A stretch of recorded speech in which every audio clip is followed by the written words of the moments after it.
Hello students, welcome to everyone. जैसे कि आप जानते हैं कि हम पिछली कुछ क्लासेस से डिस्कस कर रहे हैं अबाउट स्पेक्ट्रोफोटोमेट्री, करेक्ट। तो फिर इस टॉपिक में आगे बढ़ने से पहले हम थोड़ा सा पीछे हमने इस चैप्टर में क्या पढ़ा है या इस यूनिट में क्या पढ़ा है इसके बारे में थोड़ा सा रिकॉल करते हैं। तो देखिए, सबसे पहले हमने स्पेक्ट्रोफोटोमेट्री नाम के यूनिट में पढ़ा कि स्पेक्ट्रोफोटोमेट्री इन जनरल है क्या, या ये किस पर्पस के लिए यूज की जाती है एज अ टेक्निक, है ना। फिर उसके बाद हमारी समझ में आया कि इस पर्टिकुलर टेक्निक की अगर हम बात करें स्पेक्ट्रोफोटोमेट्री की, तो यहाँ पे लाइट या electromagnetic radiation is central to the concept. और इसी रीजन की वजह से हमने लाइट या इलेक्ट्रोमैग्नेटिक रेडिएशन क्या होती है इसके बारे में जानकारी ली, उसकी प्रॉपर्टीज के बारे में पढ़ा, जैसे कि wavelength, frequency and even energy component of a particular electromagnetic radiation. फिर हमने पढ़ा कि इलेक्ट्रोमैग्नेटिक स्पेक्ट्रम क्या है, मतलब हमने बेसिकली उसमें पढ़ा कि अलग अलग तरह की लाइट रेडिएशंस या इलेक्ट्रोमैग्नेटिक रेडिएशंस कैसे प्रोड्यूस होती है और उनकी वेवलेंथ की रेंज क्या होती है और उनके नाम क्या है, जैसे कि गामा रेज, एक्स रेज, है ना। उसके बाद हमारा अल्ट्रावायलेट रेज, विजिबल लाइट, ये सब क्या है, डिफरेंट टाइप के लाइट के या इलेक्ट्रोमैग्नेटिक रेडिएशन के types, okay, on the basis of their energy component, और you can say it in terms of wavelength also. हमने कुछ इंटररिलेशनशिप्स के बारे में भी पढ़ा, जैसे कि more is the wavelength of any electromagnetic light, less will be its energy component, and vice versa।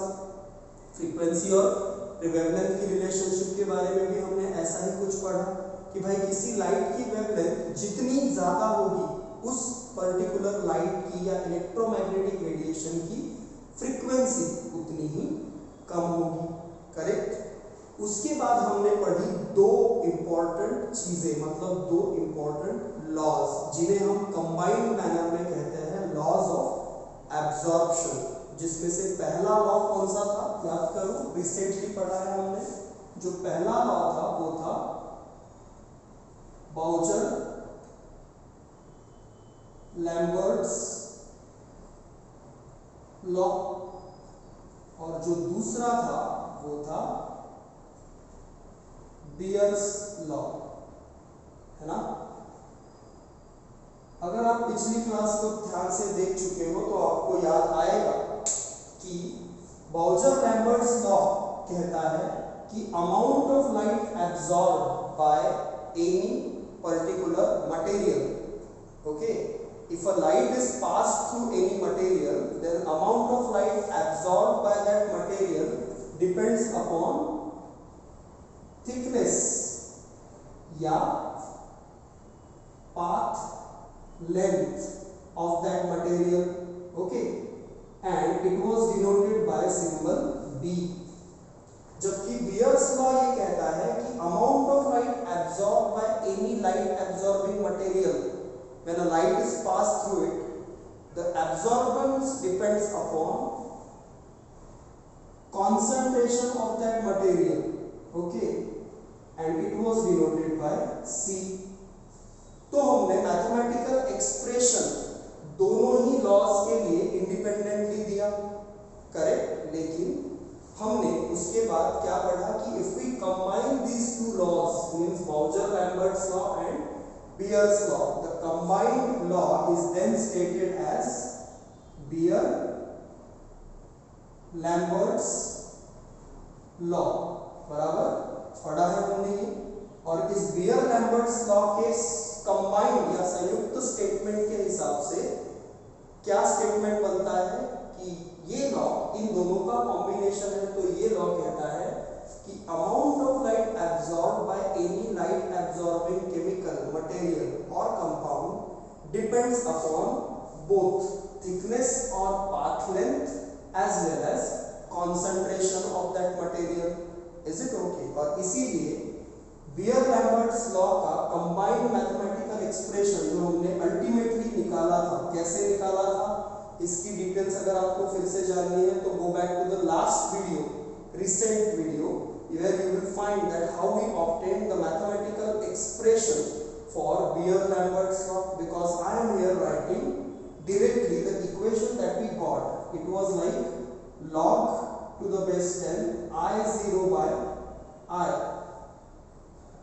Okay, log to the base 10 I0 by I is equal to A, B and C, where A represented absorption coefficient. Okay, absorption coefficient का मतलब होता है जिस भी chemical के through light pass की जा रही है उस केमिकल की लाइट एब्जॉर्ब करने की क्षमता, ability, that is what indicated by absorption coefficient. Okay, उसके बाद B क्या है, ऊपर ही लिखा है, B is path length or thickness of the light absorbing material, and C is concentration of light absorbing material। तो इस तरह से ये जो एक्सप्रेशन था ये हमने एज अ कंबाइंड एक्सप्रेशन पढ़ा for combined law that is stated as Beer Lambert's law. अब हम इसी डिस्कशन को और आगे बढ़ाते हैं। Is it okay? Let's just continue this discussion further. इसको थोड़ा सा और अच्छी तरह से समझते हैं। ये इंपॉर्टेंट क्वेश्चन है। As far as your exam is concern, it's a major question, that is what you say 10 mark question, explain Beer Lambert's law. Okay, ऐसा कुछ सवाल आता है तो आपको इतना तो बताना ही पड़ेगा, लेकिन इसके बाद की डिटेल्स भी हमको जाननी पड़ेगी कि इसका पर्पस क्या है, why this Beer Lambert's law was devised and what is its importance. Let's just discuss that. Okay, देखो यहां पे log to the base 10 I0 by I, ये जो कंपोनेंट है, ओके, ये क्या डिनोट करता है? Basically I0 by I is nothing but incident light. I0 क्या है? इंसिडेंट लाइट, मतलब जितनी लाइट उस कंपाउंड पे डाली जाती है ना, इंसिडेंट लाइट। और I क्या है? I is a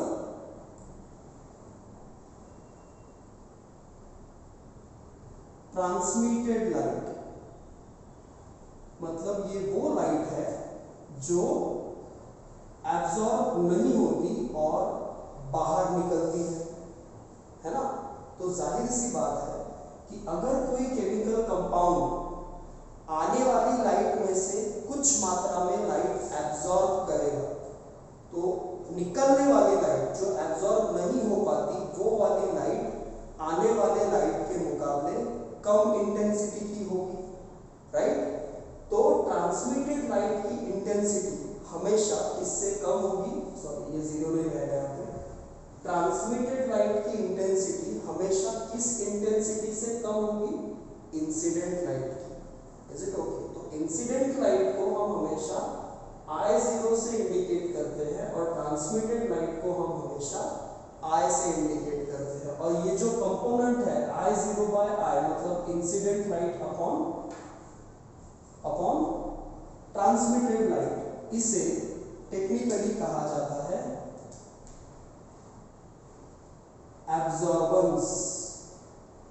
एब्जॉर्बेंस और ऑप्टिकल डेंसिटी, जिसे ओडी के रूप में भी लिखा जाता है। तो ऑप्टिकल डेंसिटी या एब्जॉर्बेंस क्या है, incident light upon transmitted light. Always remember this. अगर हम इसको उल्टा करें, ठीक है, मतलब log to the base 10 I by I0, अगर इस कंपोनेंट की बात करें तो ये क्या है, देखो, transmitted light upon incident light. तो जैसे हम I0 by I, मतलब incident light upon transmitted light को एब्जॉर्बेंस या ऑप्टिकल डेंसिटी कहते हैं। उसी तरह से log to the base 10 I by I0 मतलब transmitted light upon incident light, इस कंपोनेंट को हम कहते हैं ट्रांसमिटेंस। Is it okay? अब पर्पस सॉल्व करने के लिए, मतलब किसी अननोन कंपाउंड का कंसंट्रेशन पता करने के लिए, अगर हम स्पेक्ट्रोफोटोमेट्री इस तकनीक का इस्तेमाल करते हैं तो हम दोनों में से किसी एक चीज का इस्तेमाल कर सकते हैं फॉर प्लॉटिंग द ग्राफ। या तो हम उस कंपाउंड का एब्जॉर्बेंस गिने या तो हम उस कंपाउंड का ट्रांसमिटेंस गिने। बट जनरली जो रिलेशनशिप होती है बिटवीन कॉन्सेंट्रेशन एंड एब्जॉर्बेंस, मतलब कॉन्सेंट्रेशन एंड ऑप्टिकल डेंसिटी, वो ज्यादा लीनियर होती है as compare to the relationship between concentration of a compound and transmitters. तो यूजुअली जो कैलोरीमीटर्स होते हैं या जो स्पेक्ट्रोफोटोमीटर्स होते हैं, they are designed in a manner that they measure what, they measure this value, the absorbance और the optical density. Both are same but usually used terminology is optical density. तो जो ज्यादातर स्पेक्ट्रोफोटोमीटर्स या कैलोरीमीटर्स होते हैं, कैलोरी नहीं, कैलोरीमीटर्स जो होते हैं, वो इस प्रॉपर्टी को गिनते हैं। दे algorithm wise they are designed to measure I0 by I value, that is incident light upon transmitted light value. But in some instruments, if you want to deliberately measure the transmittance, then that arrangement is also given. Just you have to push the button. तो क्या गिनने की बजाय क्या गिनना शुरू हो जाएगा? एब्जॉर्बेंस गिनने की बजाय ट्रांसमिटेंस गिनना शुरू हो जाएगा। Getting the thing? इतनी बात समझ में आई? अब देखो एक एग्जांपल के तौर पर मैं आपको समझाता हूं यहां पे कि I0 की वैल्यू अगर 100 है, ठीक है ना, I0 की वैल्यू कितनी है, एक फॉर एग्जांपल के तौर पे ले रहे हैं हमसे कि इंसिडेंट लाइट की वैल्यू कितनी है, 100, ठीक है, और जो एब्जॉर्बिंग मटेरियल है XYZ जो भी होगा, वो इंसिडेंट लाइट में से 25% लाइट या चलो 50% लाइट एब्जॉर्ब करने की कैपेसिटी रखता है। तो अगर इस टेस्ट ट्यूब में वो केमिकल है जो एब्जॉर्बिंग मटेरियल है, जो कितने परसेंट लाइट, आने वाली लाइट की कितने परसेंट लाइट एब्जॉर्ब करने की एबिलिटी रखता है, 50%, और आने वाली लाइट कितनी है, हम मान के चल रहे हैं 100। तो फिर I0 जो इंसिडेंट लाइट होगी उसकी वैल्यू है 100।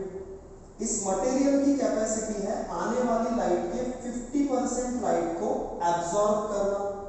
तो फिर अगर 50% लाइट ये एब्जॉर्ब करेगा तो कितनी एब्जॉर्ब नहीं करेगा, बची हुई 50%, क्योंकि टोटली 100 है। तो 100 में से 50 एब्जॉर्ब हो जाएगी और 50 बाहर निकलेगी। तो ये जो बाहर निकली हुई 50 है, ये है I, ट्रांसमिटेड लाइट। एब्जॉर्ब होने वाली एब्जॉर्बिंग मटेरियल की कैपेसिटी के हिसाब से एब्जॉर्ब हो गई 50।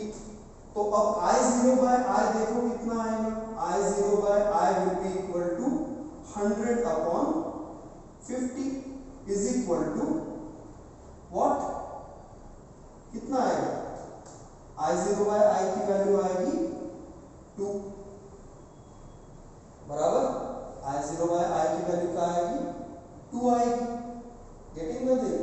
तो इसको अगर हम उल्टा करें, मतलब अगर हम ट्रांसमिटेंस गिने, ये I0 by I हमने गिना, मतलब बेसिकली हमने किस चीज को गिना, एब्जॉर्बेंस को गिना या ऑप्टिकल डेंसिटी को गिना। देखो I0 by I है ना, मतलब अगर मशीन एब्जॉर्बेंस गिनने के लिए स्पेसिफाइड होगी तो वो एल्गोरिथम वाइज किसको किससे डिवाइड करेगी, इंसिडेंट लाइट को ट्रांसमिटेड लाइट से डिवाइड करेगी। और अगर हमें ट्रांसमिटेंस गिनना है तो क्या करेंगे, 50/100 करेंगे, मतलब बेसिकली I/I0 गिना जाएगा, तो इसकी वैल्यू आएगी 1/2, मतलब 0.5 आएगी, है ना। तो डिपेंड करता है कि हम जिस भी मटेरियल का स्पेक्ट्रोफोटोमेट्री से ग्राफ बनाकर क्वांटिटेटिव एनालिसिस करना चाहते हैं, उसमें हम ट्रांसमिटर्स की वैल्यू यूज करके ग्राफ प्लॉट करते हैं कि एब्जॉर्बेंस की या ऑप्टिकल डेंसिटी की वैल्यू यूज करके ग्राफ प्लॉट करते हैं, है ना। तो मैंने वही कहा थोड़ी देर पहले आपको कि चाहे सॉल्यूशन जो भी हो, इंसिडेंट लाइट चाहे जितनी भी हो, ज्यादातर instruments are designed to measure this value absorbance और optical density, because the relationship between OD or absorbance and the concentration of the material is linear. Is it okay? मतलब इसके आगे अगर हम ऐसा ही सेम मटेरियल रख दें और उसके लिए अगर I0 50 हो, तो ये फिर से उसमें से 50% एब्जॉर्ब करेगा, मतलब 25 एब्जॉर्ब करेगा, तो बचेगा, मतलब I कितना बचेगा 25। अगर इस बार हम फिर से I0/I करें तो ये आएगा 50/25, मतलब फिर से आएगा 2, है ना।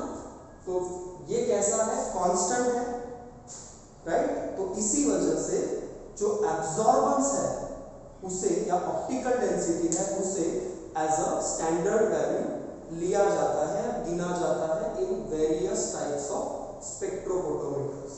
Getting the point? Is it okay? Now,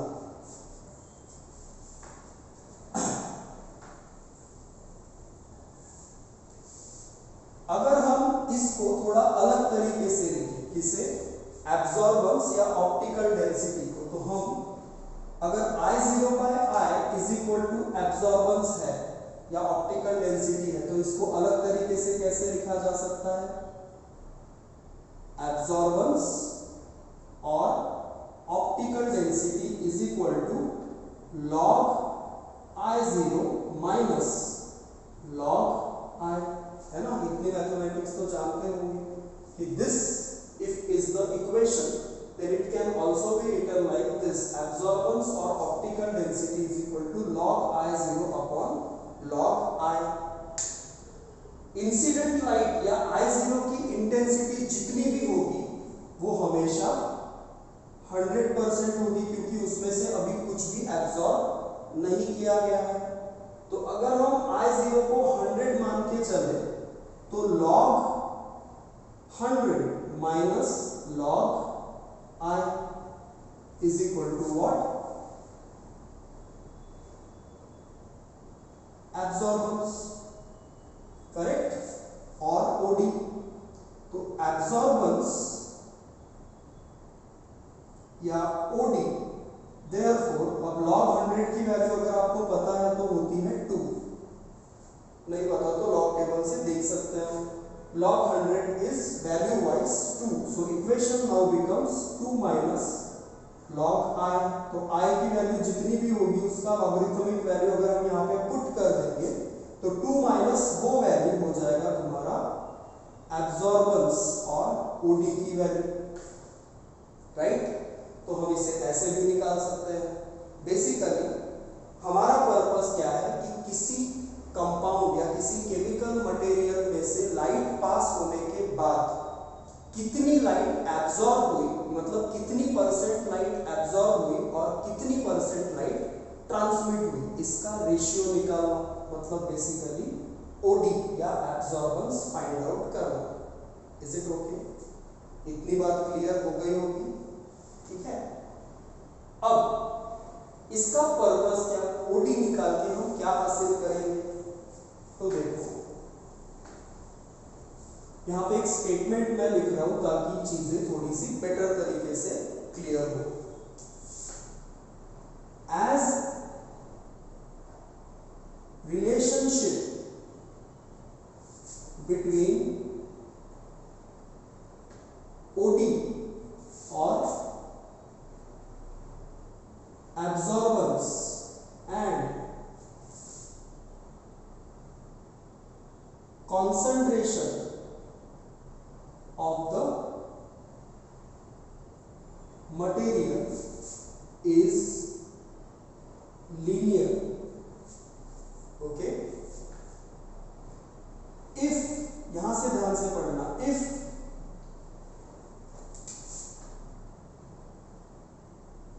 optical density or absorbance, okay, of a standard solution or solution of known concentration, okay, is known. OD or absorbance of a standard solution or solution of known concentration is known. Okay, दो known आ गया, लेकिन दोनों का मतलब अलग है. Solution of known concentration मतलब जिसका concentration हमको पता है, उस concentration के solution की अगर हम OD निकालें स्पेक्ट्रोफोटोमीटर के मदद से, ऑप्टिकल डेंसिटी अगर निकालें, तो then concentration of unknown solution of the same material can be known by finding its OD. ध्यान से पढ़ो एक बार, थोड़ा सा किचकट या कॉम्प्लिकेटेड जिसको बोलते हैं हम, ऐसा स्टेटमेंट है, वह बहुत इंपॉर्टेंट स्टेटमेंट है. क्या लिखा है?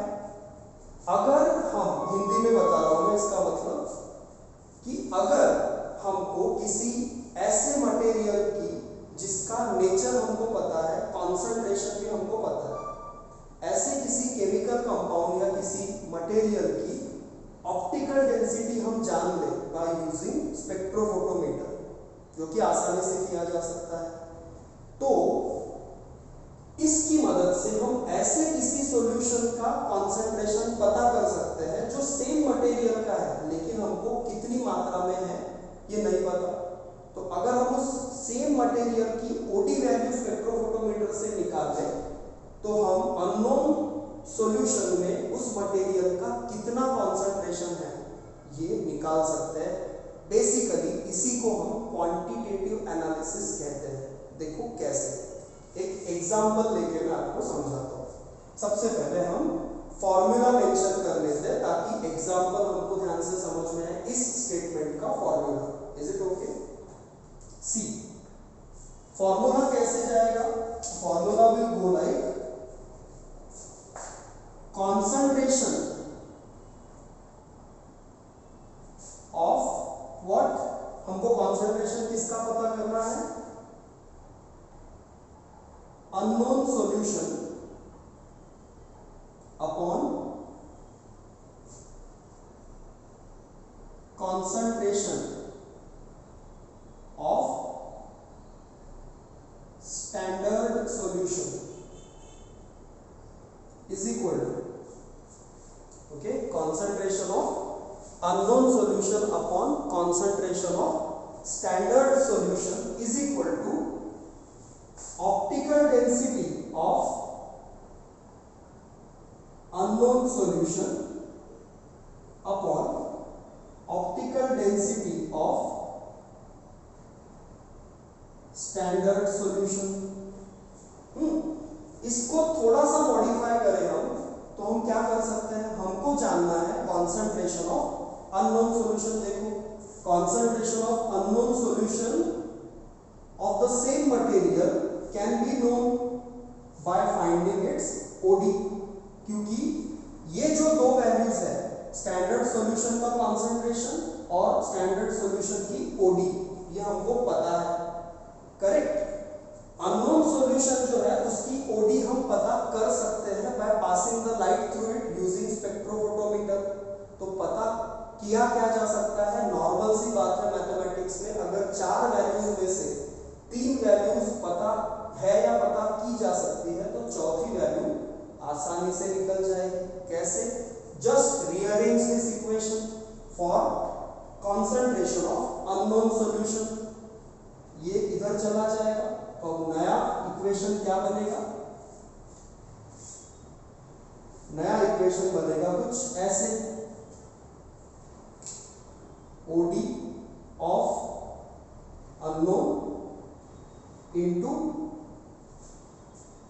concentration of, ये इधर चला जाएगा ना, cross multiplication, concentration of standard upon OD of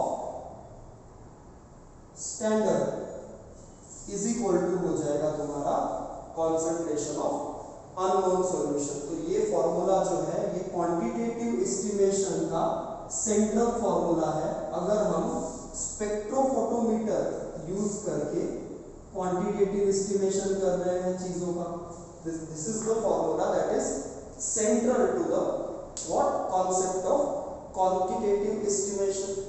concentration of unknown solution find out करना ये मेन मोटिव होता है किसी भी क्वांटिटेटिव एस्टिमेशन का। तो वो कैसे फाइंड आउट किया जा सकता है?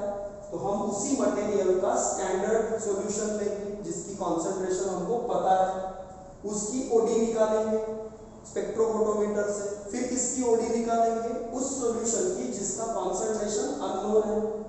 ये तीन वैल्यूज पुट करेंगे इस मैनर में तो पता चल जाएगा हमको कि अननोन सॉल्यूशन का कॉन्सेंट्रेशन क्या है। एक एग्जांपल लेते हैं इसको अच्छी तरह से समझने के लिए। सपोज करो कि हमारे पास, ठीक है, डीएनए का सॉल्यूशन है, या चलो डीएनए, चलो प्रोटीन ले लेते हैं, ज्यादा अच्छे से पता है ना हमको प्रोटीन, तो हम प्रोटीन ले लेते हैं, ठीक है।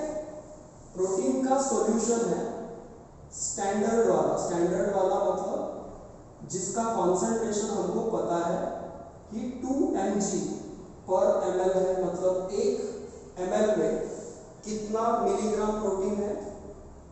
2 मिलीग्राम। ये हमने खुद डाला है, हमको पता है। और एक प्रोटीन का कैसा सॉल्यूशन है हमारे पास? अननोन सॉल्यूशन, मतलब दोनों ही सॉल्यूशन एक ही केमिकल कंपाउंड के हैं, प्रोटीन के, लेकिन एक है स्टैंडर्ड जिसका कॉन्सेंट्रेशन हम जानते हैं और दूसरा है अननोन जिसका कॉन्सेंट्रेशन हम नहीं जानते, लेकिन हम ये जानते हैं कि उसमें प्रोटीन ही है। Is it okay? अब हमने स्पेक्ट्रोफोटोमीटर की मदद से पहले स्टैंडर्ड सॉल्यूशन की ओडी निकाली, ओके, और ओडी या ऑप्टिकल डेंसिटी की वैल्यू हमें मिली 1.6 for example. Is it okay? उसमें कुछ नहीं होगा यूनिट, इट्स जस्ट 1.6 I0/I की वैल्यू है, मतलब इस सॉल्यूशन से जब पर्टिकुलर वेवलेंथ की लाइट पास की गई, उस वेवलेंथ की जिसे प्रोटीन सबसे अच्छी तरह से एब्जॉर्ब करता है, उस वेवलेंथ की लाइट जब हमने इस प्रोटीन के सॉल्यूशन के थ्रू पास की जिसका कॉन्सेंट्रेशन हमको ऑलरेडी पता है, तो हमको ऑप्टिकल डेंसिटी की वैल्यू मिली 1.6। अब हमने क्या किया? अननोन सॉल्यूशन लिया प्रोटीन का जिसका कॉन्सेंट्रेशन हमको नहीं पता, हमने इस सॉल्यूशन में से उसी वेवलेंथ की लाइट पास की और हमें यहाँ पे जो ऑप्टिकल डेंसिटी की वैल्यू मिली वो मिली 0.8। समझ में है ना बात? ओडी तो पता की जा सकती है ना, क्योंकि लाइट तो अननोन सॉल्यूशन से भी पास की जा सकती है। तो हमने अननोन सॉल्यूशन की ओडी फाइंड आउट की, स्टैंडर्ड सॉल्यूशन की ओडी फाइंड आउट की, और स्टैंडर्ड सॉल्यूशन का कॉन्सेंट्रेशन ऑलरेडी हमें पता है। तो हम 1, 2, 3 वैल्यूज पता होने की वजह से चौथी वैल्यू पता कर सकते हैं इस फॉर्मूला से। कैसे? तो देखो, कॉन्सेंट्रेशन ऑफ, अब यहाँ पे अननोन सॉल्यूशन की जगह क्या आ जाएगा? Unknown protein solution is equal to OD of unknown कितनी है? 0.8। ओके, ओडी देखो ना, इस फॉर्मूला के हिसाब से डालो, ओडी ऑफ अननोन कितनी है? 0.8। कॉन्सेंट्रेशन ऑफ स्टैंडर्ड कितना है? 2 अपॉन ओडी ऑफ स्टैंडर्ड कितनी है? 1.6। तो फिर ये कितना आ जाएगा? 1.6 upon 1.6 is equal to 1 mg/ml, है ना। अब आप इसमें थोड़ा सा दिमाग लगाओ तो देखो 2 mg/ml है तो OD है 1.6, तो अगर OD आधी है 0.8 तो कॉन्सेंट्रेशन भी 2 के आधा आएगा। देखो आया कि नहीं, 1 mg/ml आया। एक सिंपलेस्ट एग्जांपल है ये, लेकिन स्पेक्ट्रोफोटोमेट्री के इस्तेमाल से जब भी हम क्वांटिटेटिव एनालिसिस करते हैं तो यही बेसिक प्रिंसिपल काम करता है, ठीक है ना। तो इस फॉर्मूला को प्रॉपर तरीके से याद रखो, इसका लॉजिक, इसके पीछे कौन सा लॉजिक वर्क करता है, जो ये मैंने आपको ड्यूरिंग डिस्कशन समझाया, उसको प्रॉपर तरीके से समझो। और इस पॉइंट पे हमारा जो है टॉपिक एंड होता है पूरी तरह से, कौन सा, laws of absorption. Is it okay? इस पर्टिकुलर पॉइंट पे we are done with the thing called laws of absorption. Next class में जब हम मिलेंगे, नेक्स्ट वीडियो में जब हम बात करेंगे, तो we will be discussing deviations from the Beer Lambert's law. मतलब ये कि ये तो स्टैंडर्ड चीज है, लेकिन ऐसे कौन से एक्सटर्नल फैक्टर्स है या ऐसी कौन सी चीजें हैं जिनके वजह से ये जो लॉ है वो डेविएट होता है, मतलब अपने स्टैंडर्ड चीजों से अलग चीजें शो करता है। तो ये जो है, ये बात हम डिस्कस करेंगे हमारे नेक्स्ट चैप्टर में, सॉरी नेक्स्ट वीडियो में बोल लो, या फिर next time when we meet we will be discussing that. As far as this particular class or video is concerned, we are done. Okay, hope you understand this. Even if you don't, you can ask the queries if you have.